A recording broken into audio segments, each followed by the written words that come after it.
한 발 더 들어가는 고품격 세대담 뉴스 인사 프라임 시작해 보겠습니다. 매주 화요일 서초의 봄 시간입니다. 검찰 이야기 좀 법률 이야기 나눠보겠습니다. 권영철 대기자, 이현주 변호사 함께하겠습니다. 두 분 안녕하십니까? 안녕하십니까. 자, 먼저 더불어민주당 이재명 후보가 공식 대선 레이스 돌입했습니다. 대선 공약 발표가 이제 앞으로 나올 것 같은데 일단은 앞서 경선 토론에서 검찰 개혁 얘기가 좀 있었는데요. 이건 영상을 보고 이야기를 이어가도록 하겠습니다.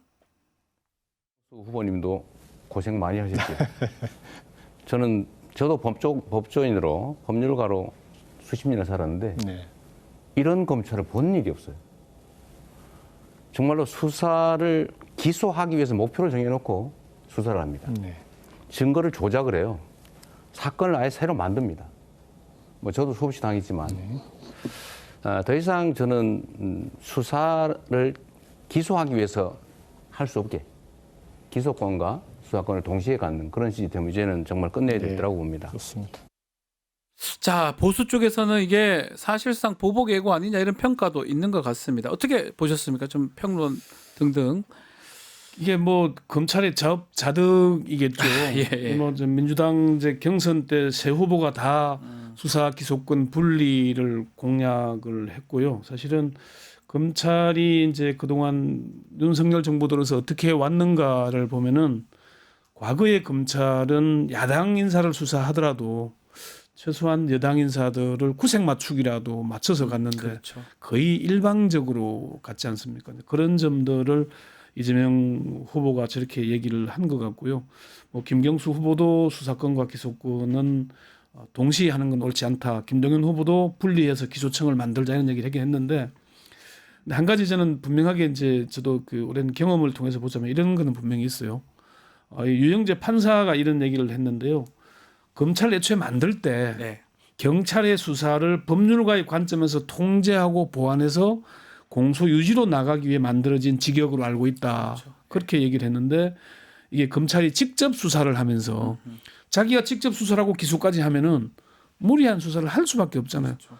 옛날에 중수부가 수사해서 수사를 중간에 포기한 적은 없었다 그래요. 끝까지 갔습니다, 무조건. 그러니까 제가 있건 없건 만들어내서라도 입건을 시킨다는 얘기를 한 거잖아요. 그래서 이게 지금 뭐 사실 이 문제만 가지고도 뭐 몇 시간을 얘기해도 모자랄 지경인데 분명한 거는 이런 얘기인 겁니다.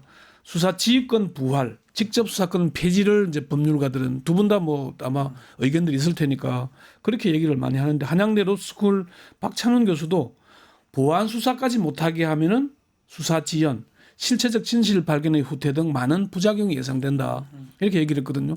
직접 수사 착수를 못하게 하고 네. 송치되어 오는 사건에 대한 보안 수사와 기소 공소유지. 공소유지에 필요한 보안 수사는 필요하겠죠. 그러니까 앞으로. 공소유지 네. 결국은 기소하는 이유가 유죄를 입증하기 위한 거잖아요. 그렇죠. 유죄 입증 없게 되면은 범죄 수사의 총량이 줄어들게 되는 문제는 분명히 해결해야 됩니다. 저는 그래서 이런 얘기를 많이 하는데 검찰이나 경찰이나 국정 수행의 한 도구다. 도구와 왜 싸우냐? 도구는 이용할 따름이다. 네. 저는 그런 얘기를 많이 하거든요. 도구론을 얘기를 하는데 그래서 좀 이 문제는 이번에 우리가 내란 수사 때 경험을 해봤지만은 수사권이 있다 없다. 뭐 수사권 개정이 이상하게 되다 보니까 지금도 윤석열 내란 우두머리 재판에서도 논란이 되고 있는 문제가 있지 않습니까? 네.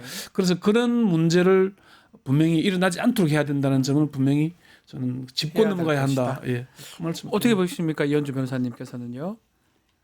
이게 우리 지금 뭐 검사가 경찰의 수사를 통제하는 역할 그리고 인권 보호 역할을 해야 되는데 오히려 그 수사를 뭐 자기네들이 하면서 이런 패단이 빚어졌다. 이게 권력의 도구로 이용되기도 하고 사실 이번에는 스스로 검찰을 뛰쳐나와서 뭐 권력의 핵심을 장악하기도 했죠. 그래서 결국은 우리가 역사를 보면은 사실 칼잡이라고 불렸었어요. 그래서 전통적으로 이명재, 최재경, 뭐 부끄러운 이름이 됐지만 윤석열, 네. 한동훈 이 검사는 유명한데 공소유지로 유명해진 검사 네. 우리가 들어본 적이 예. 별로 없죠. 그래서 수사로 유명한 특수수사. 공소유지로 유명해진 검사가 딱 한 명 있습니다. 누구죠? 이문정 검사죠. 이문정 이문정 검사가 검사. 예. 광주 이낙원 사건 때 그러네요. 항소심 예. 법정에 들어갔을 때 그 법정 분위기를 기술하는 그 블로거를 써가지고 그 글이 이제 회자되면서 유명해졌고 또 네. 재심 사건에 대해서 무죄 구형을 그렇죠. 하면서 그래서 이제 검찰이 정말 자기 자리를 찾아야 된다라고 생각합니다. 알겠습니다. 그래서 검찰 개혁은 어쨌든 뭐 민주당이 정권 잡으면 누가 이재명 후보는 확실히 좀 바꿀 것 같긴 합니다. 확실히 바꿔야 되고요. 네. 그러니까 문재인 정부가 검찰 개혁을 그렇게 내세웠는데 문재인 정부의 한 검찰 개혁의 결과가 뭐냐? 반사체인 검찰을 발광체로 만들어준 그렇죠. 거였거든요. 그렇게 돼버렸죠. 그 책임을 그래서 개혁이라는 말만 하면 무조건 좋은 게 아니고 어떤 게 국민을 위한 개혁이냐? 네. 어느 특정 정치 세력이나 특정 검찰이나 경찰의 집단을 위한 게 아니고 국민을 위한 개혁이 돼야 된다는 점을 분명히 정치권에서 짚고 넘어가야 됩니다. 네. 검찰에 대해서 보복하고 싶고 잘못한 걸 따지고 싶겠지만은 그렇다 그래서 사람의 문제인 것을 제도 전체를 갈아엎어서 혼돈스럽게 해서는 안 되는 거거든요. 그 점을 잊지는 말아야 할 겁니다. 사람의 문제다. 예. 그리고 또 하나 말씀드리고 싶은 건 결국은 수사권은 수사를 어떻게 할 것이냐에 해서 형사 재판하고도 관련이 되지 않습니까? 네. 저희가 이때까지 조서 재판을 해왔던 이유는 굉장히 캐캐 묵은 건데요. 예전에 재판관들이 일제시대에 다 일본인들이어서 피고인 증인들의 말을 알아들을 수 없으니까 아하. 그때는 검사도 아니었죠. 지금 수사관 좀 됐을 것 같아요. 그 사람들이 문서로 조서를 작성해 주던 것이 이제까지 굳어져 가지고 판사도 사실 그게 편합니다. 근데 지금은 사실은 구두 변론, 구두 심리가 많이 정착화됐거든요. 그럼 네. 이건 이중의 일을 하는 겁니다. 미국만 봐도 피의자를 영상 녹화를 해서 그 비디오를 그냥 보내버려요. 그러면은 우리의 수사 시스템, 형사 시스템도 다시 정비가 될 수 있다고 생각합니다. 네, 알겠습니다.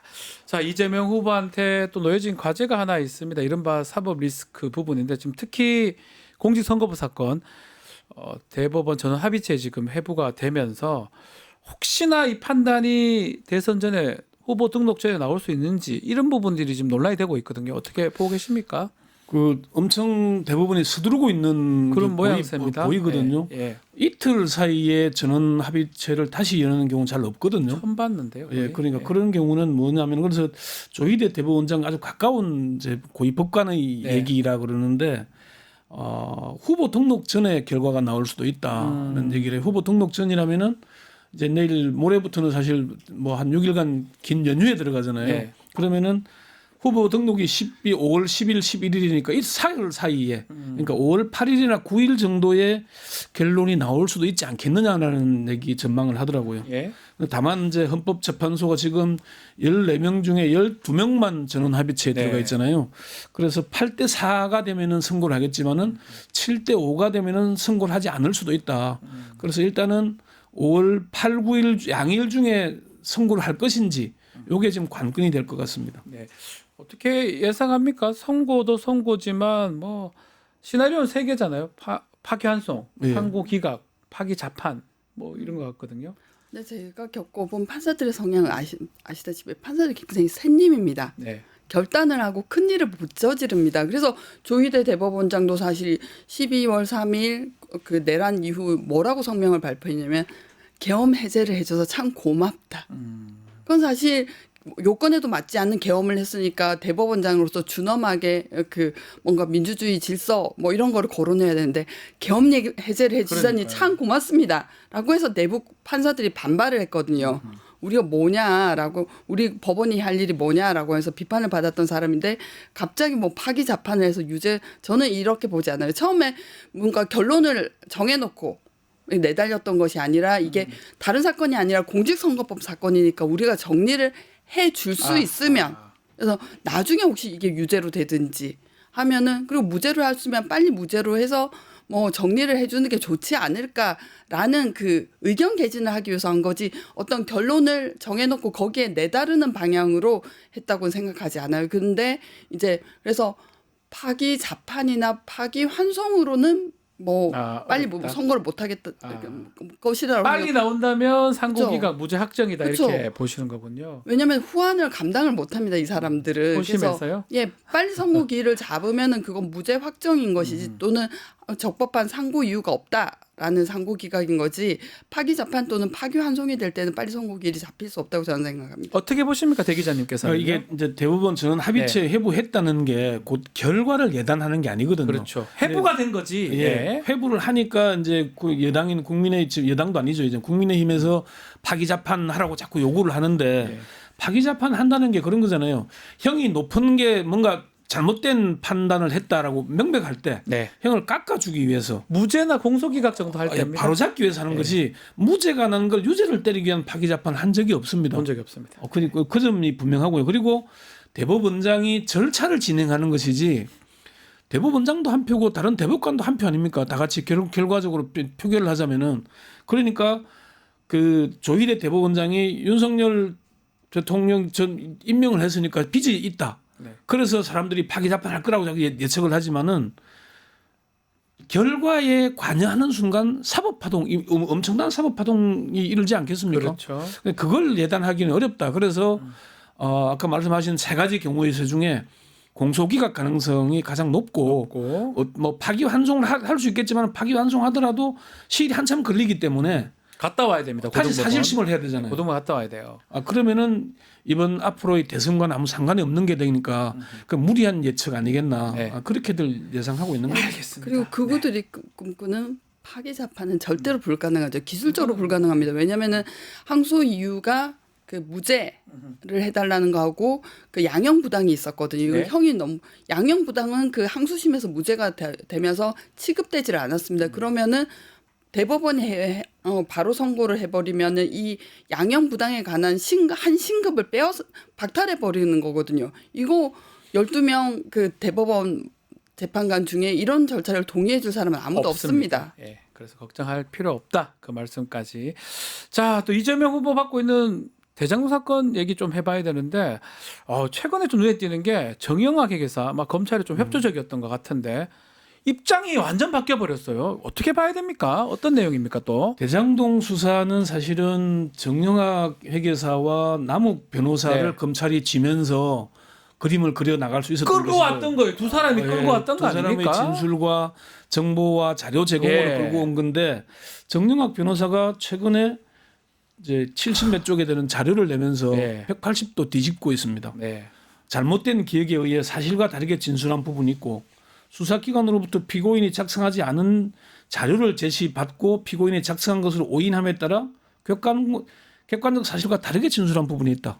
그 엑셀 파일 뭐 얘기도 있더라고요. 예. 돈 다 바뀌었다. 그러니까 왜 그렇게 했냐고 하니까 예. 강도 높은 수사와 일부 피고인들이 구속되는 상황에서 압박과 두려움도 야, 있었다. 커 보입니다. 이 얘기를 했거든요. 그래서 이제 정영학 씨가 낸 것 중에 자기가 잘못했다고 번복을 한 게 대장동 택지 예상 분양 가격, 공모 지침서, 확정 이익, 사업 협약 체결, 수용 방식 결정 등과 관련된 검찰 진술을 모조리 부인했는데 이게 다 대장동 의혹의 빼대가 되는 겁니다. 그러니까요. 그러면은 이게 이재명 지금 후보의 재판에도 영향을 미칠 수밖에 없는 사안이고 검찰이 공소 유지에 나중에 아마 급급해지지 않을까 예. 하는 그런 전망이 나오고 이 있습니다. 사건도 지금 오래 끌 것 같기도 한데 더더군다나 핵심 증인들이 돌변하는 상황이잖아요. 와, 이거는 검찰 입장에서는 아주 치명타할 것 같기도 해요.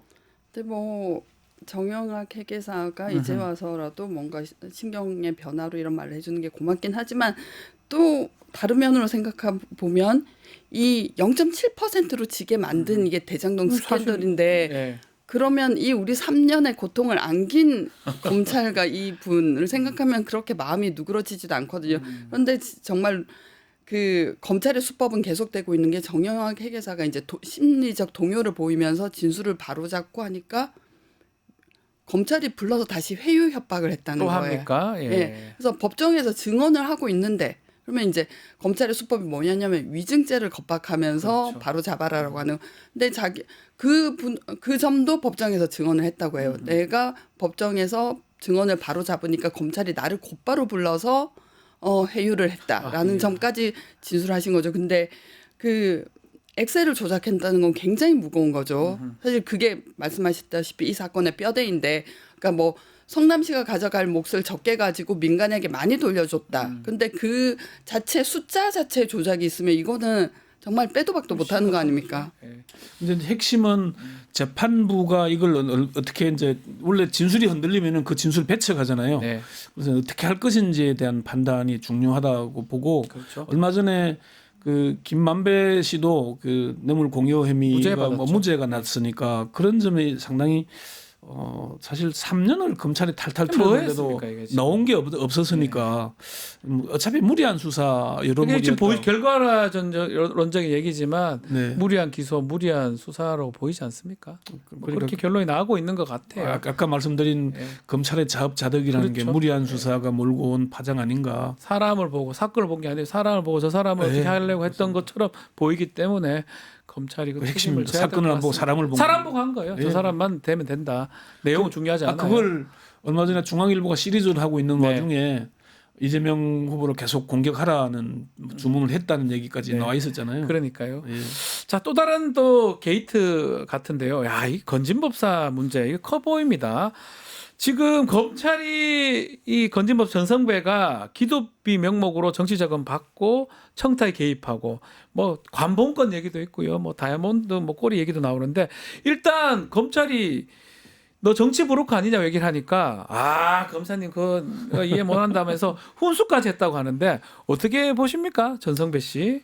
정치권에는 오래됐잖아요. 무속이 항상 관여되고 인사철 선거철이 되면은 유명한 무속인들의 집에 문지방이 다를 정도로 사람들이 왔다 갔다 많이 한다고 그러더래요. 네. 그러는데 여기도 어차피 건진법사는 처음부터 건진 뭐 이름이 계속 오르내렸잖아요. 네, 항상 항상 오르내리고 돈도 뭐 기도비 명목이 1억 억대고 이렇더라고요. 엄청납니다. 만나려면 억대가 든다는 얘기도 있고 예. 그래서 이게 정치 자금법 청탁 이런 게 다 연루돼 있는 거 아닌가. 검찰이 지금 수사를 하고 있는 것 같고요. 네.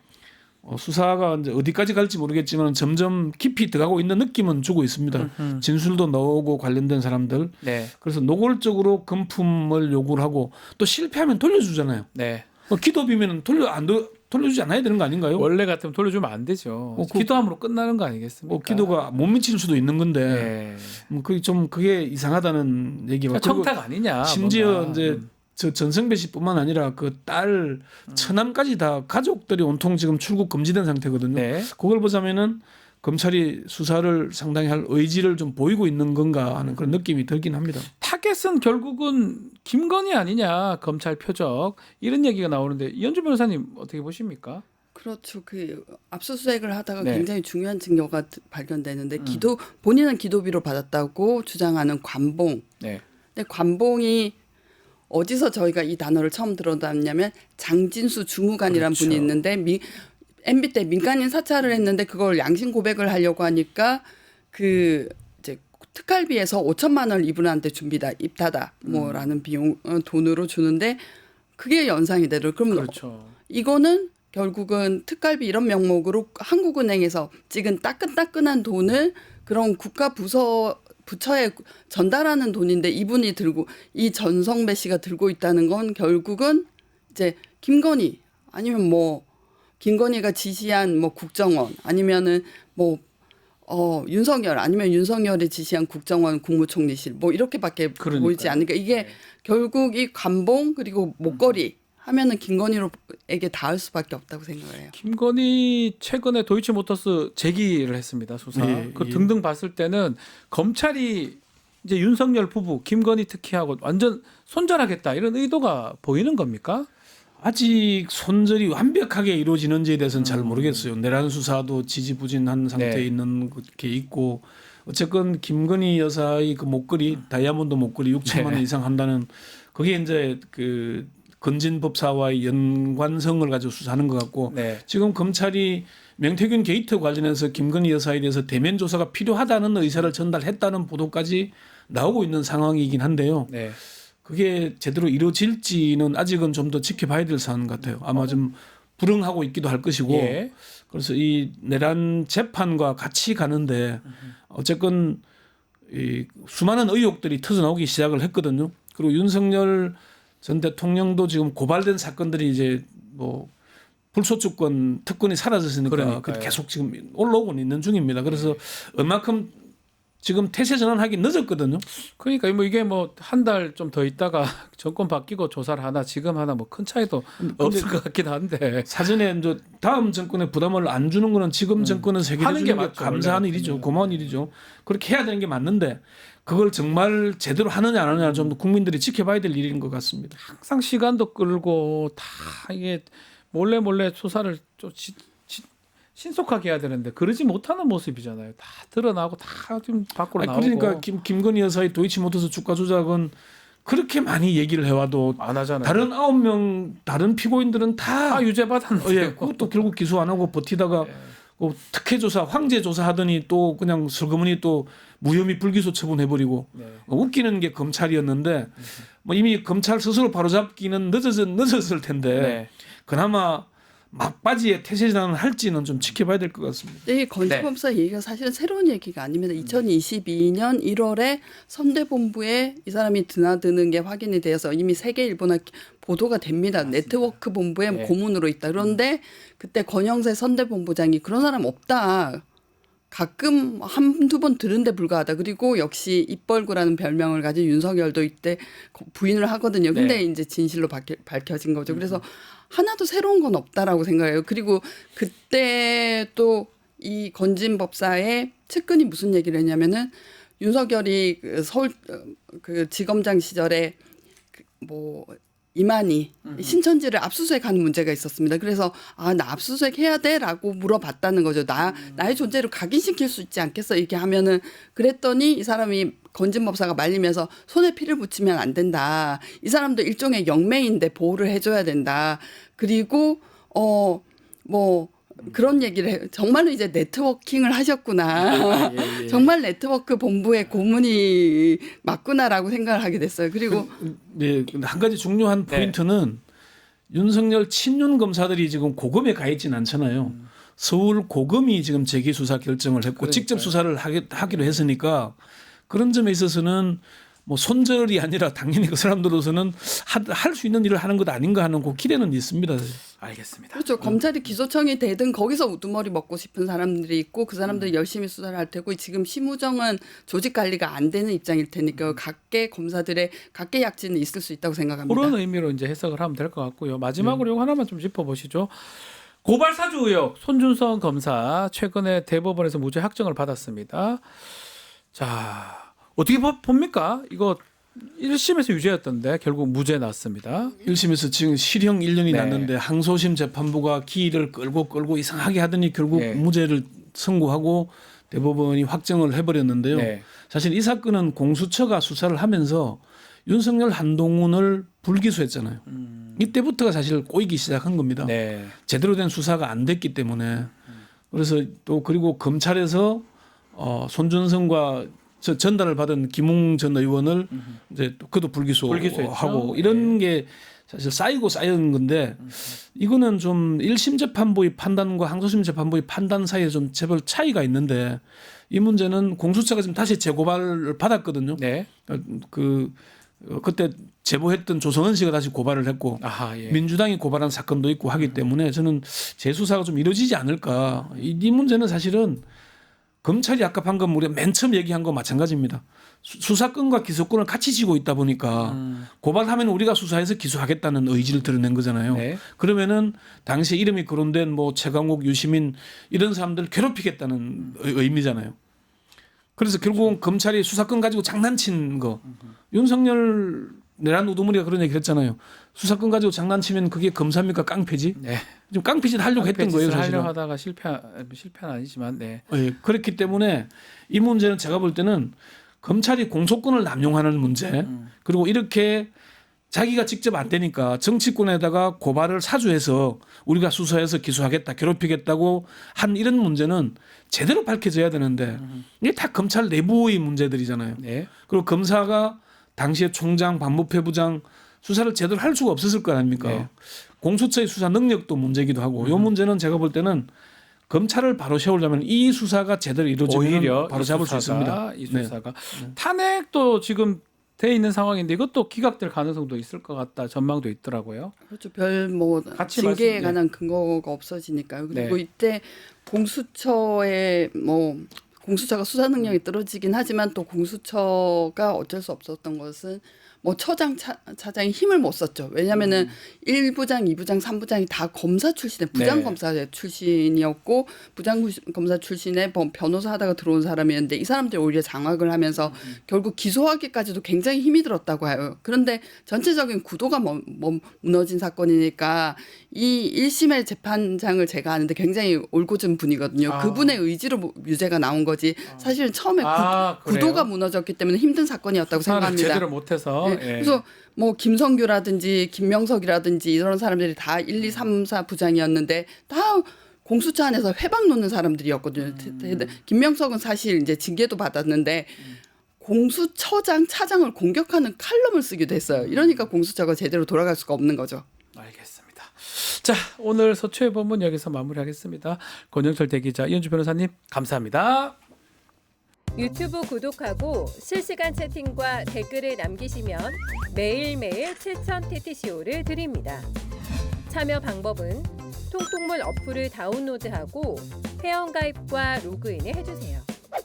마이페이지에서 나의 회원 고유 번호를 복사해주세요. 유튜브 구독 후 실시간 채팅이나 댓글창에 고유 번호를 한 번만 입력하면 준비 끝! 지금 유튜브 채팅과 댓글 쓰기 참여하고 실천 TTCO 받아가세요.